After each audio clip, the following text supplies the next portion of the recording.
So then the dust has settled on yesterday's game, of course, which was without a doubt a tale of two halves. Newcastle, of course, coming out 4-3 winners in what was an absolutely fabulous first half where we saw Newcastle playing the football that we kind of come to expect under Eddie Howe. The second half, however, was very disappointing. Now, I have my philosophies on that, and I'll talk to you about it a bit later on in the video. But I want to start with Eddie Howe's comments regarding the goalkeeping situation, because he was asked after the game why Nick Pope started the game, having gone with Dubravka for the last few Premier League games, even when Nick Pope's been fit. And he turned around and said it was because of Nick Pope's distribution that he was in the side. Now, don't get me wrong. Nick Pope's distribution yesterday was fine. I didn't really have a problem with it, but that wasn't the reason that Nottingham Forest were able to make a comeback in the second half by any stretch. But Nick Pope's worst quality is his distribution. And I think every Newcastle United fan has identified that, certainly this season and probably last season. Since Nick Pope's been with us, the one thing we can say that lets Nick Pope down is without a doubt his distribution. But Eddie Howe has come out and said that he played for his distribution. That is the main reason that he put him in the side. I find that quite baffling, guys. And I wanted to put it first in this video because I want to get your opinions on it in the comments. Because I'm not sure what Eddie Howe's watching when he sees Nick Pope distribute the ball. Because up until, like I said, no problem with him in yesterday's game. But if you watch him try and play out from the back, every time he gets that ball and he's put under a little bit of pressure, it's heart-in-the-mouth stuff from every Newcastle United fan. It's panic stations. He doesn't seem to have the I don't know, is it confidence or the ability to be able to play out from the back or to be able to, find a Newcastle man with his distribution. So I just wanted to mention that because I found that a little bit strange from Eddie Howe to say that, Nick Pope's in the side simply because of his distribution. Yes, he's a great shot stopper. Nobody's denying that. He's a good goalkeeper all round, Nick Pope. That's why we bought him. That's why he's been in the England squads. But nobody ever talks about Nick Pope and says, oh yeah, his distribution was fantastic.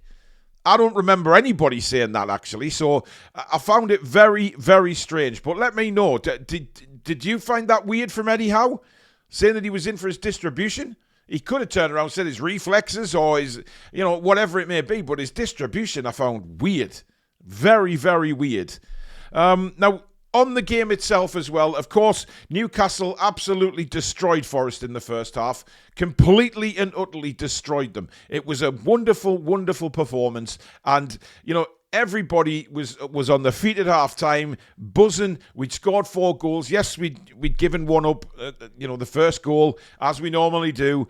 We gave up through a really poor mistake from Jacob Murphy, holding on to the ball too long. And I don't know where Nick Pope's positioning was for that goal, but we'll talk about that, of course, in the review of the game tonight. So if you're watching this on Monday, we do have the live review at 7 o'clock with all the player ratings, etc. So join us for that.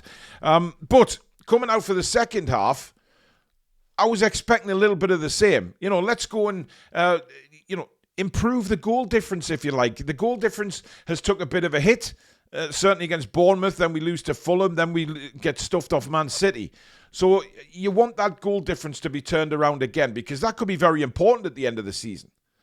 But then the players just did not turn up. They weren't even the same team as they were in the first half. It was just bizarre to see such two different Newcastle United sides within the space of a 15-minute half-time break. And I've seen a lot of people, including all of us as well, asking the question, what was said in that dressing room at half-time? What on earth was said for those players to go out there and perform like they did in the second half after such a brilliant first half? Now, Eddie Howe, in his post-match interview, said that he was absolutely devastated by the performance in the second half and he never expected it. So there's no way that Eddie Howe sent those guys out just to manage the game and see it through. That's from the manager himself. He's not going to come out and call the players out. Of course he's not. But at the same time, you have to ask what was going on in the players' minds. If Eddie Howe is saying to the press at the end of the game, I did not see that second half coming, there's no reason for it. I can't put my finger on it. Whatever, so he didn't try and game manage or anything like that. He would have probably been expecting the very same from the players. Go out there, get a couple more goals. Let's really rout Nottingham Forest here. But it was just so off and so unlike the first 45. And what I wanted to say was, maybe it's time that we looked at some of the players as well. Instead of always just turning the finger at Eddie Howe and thinking, well, what is he saying in the dressing room at halftime? What are these players thinking in the dressing room? Are they sitting there during the halftime break and just decide, this game's won. This game's won. We'll go out there, we'll take it easy, and bye-bye, and we'll win the 3 points. See you later, Forest. Because that's the kind of sort of attitude that has been aimed at the players before. That they've gone out with the wrong attitude. And I think that might have been the case on Saturday. Because there's no way a team can be that good in the first half to being that poor in the second without a bit of complacency setting in, thinking the game was already won. And that's when I would expect the leadership team to step up and really, rollick these players, get them going again, and just stop with the complacency. Because that's going to be our biggest downfall this season, is going to be complacency sometimes. You can see it on the pitch. You could see some of the players' body language is very complacent. We gave the ball away so many times in that second half, which we just weren't doing in the first. And you're kind of thinking, Newcastle players have got into their head that this game is too easy, that Forest have folded, Forest are not bothered, Forest will not want to come back. Which was not the case, because they got a rollicking at halftime. They came out with a very different attitude in the second half and got a lot of the ball early doors in the second half to say, Newcastle are sitting right off us here. They're giving the ball away. They're making loads of mistakes. Let's get a goal and see what happens, which is exactly what they did. It could have been a very different story. We could have been 5 or 6-1 up at halftime, but the game could have finished 6-6. It was incredible, the difference in that first to second half. But you have to start pointing fingers at the players thinking, right, stop looking at Eddie Howe and what he said in the dressing room, because he's confirmed that he certainly didn't expect that. So I would probably say that Eddie went more of the same, guys, let's get some goals. But the players in their mindset somehow decided that they were going to take the foot right off the gas and just go to pot. So I don't know, because I wasn't in that dressing room, but is it about time that we all stop blaming Eddie Howe and look at the players themselves? Yes, maybe look at Eddie Howe partially, but look at the players themselves. Why would they go out with such a different attitude in that second half unless they were complacent in the mindset that the game was won and that was it? And that mindset has to stop, because, 4-1 lead in the Premier League, you think, yeah, brilliant at halftime. Absolutely fantastic. There's no way they're coming back. But it's the Premier League and anything can happen. And certainly anything can happen with Newcastle United. Because we go from playing absolute brilliant stuff in the first half to rubbish in the second. It was the most bizarre game. But like I say, let me know in the comments. We'll discuss it a bit more tonight on the review show. But I just wanted to get your opinions on it. Do you think a little bit of complacency slips into our players sometimes? And then when the complacency sets in, that's when mistakes set in. And we go to pot, because that's what I saw on Saturday. Now, Alan Shearer believes that Lewis Hall has done enough to get into the England squad again.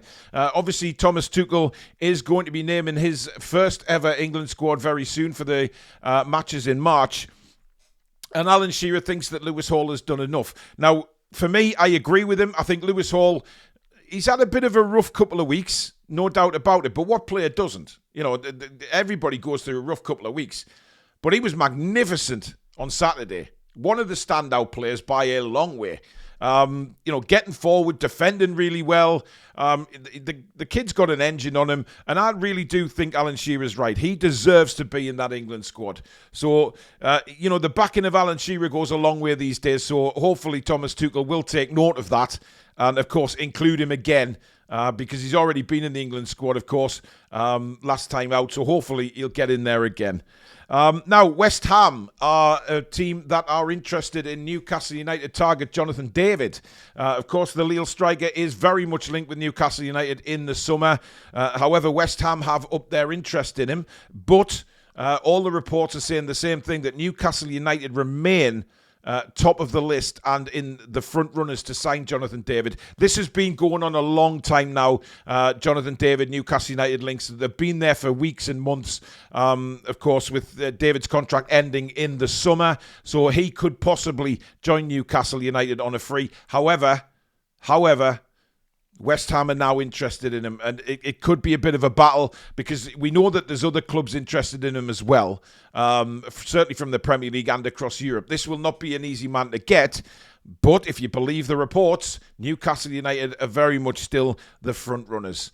Now, as we know, many people have decided that Alexander Isak won't be a Newcastle United player next season. We've heard it from pundits, connected to Arsenal, and now pundits connected to Liverpool. The Liverpool links have come out recently once Arsenal's died down, so it's now very much that Liverpool should be signing him.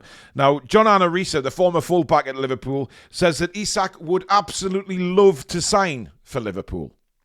I'm a bit baffled by this because I don't see any quote from Isak or anything like that saying that Isak would love to sign for Liverpool.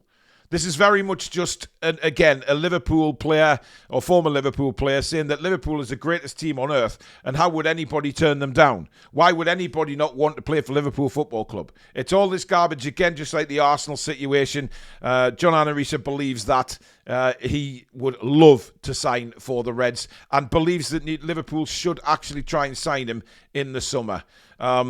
There's rumours kicking around again on the internet today, various newspaper reports stating that Alexander Isak has this weird agreement with Newcastle United that if we don't reach the Champions League, they will sell him for £80 million, which I find very strange considering Newcastle United themselves said that put a price on him for £150 million. So if they'd had any sort of agreement with Isak on that, there's no way they would have come out publicly and said 150 million quid. When behind the scenes, they've already agreed, if we don't make the Champions League, we'll sell him for 80. It's absolute madness out there, folks. But again, just one of these ex-players bigging Liverpool up and thinking that obviously, Newcastle's not big enough for Isak and he should move. He should go and play at Anfield. And apparently he would love to, even though we've never heard that from the player himself. But there you go, guys. That is the latest news. As usual, let me know in the comments below what you think of all of it. And of course, if you're watching this on Monday afternoon, please tune in tonight at 7 o'clock for the match review. We'll take a much more in-depth look at the game and, of course, bring you all our player ratings. So will you agree with them is the big question. But if you have enjoyed the video, please give it a thumbs up as usual. And of course, if you're new and you like what you see, come and be part of this amazing channel here on the Toon Review. It's a brilliant community. Hit the subscribe button and don't forget to hit the notification bell so you never miss an upload or a future live show. But in the meantime, enjoy the rest of your Monday, folks, and we'll see you very soon. Take care.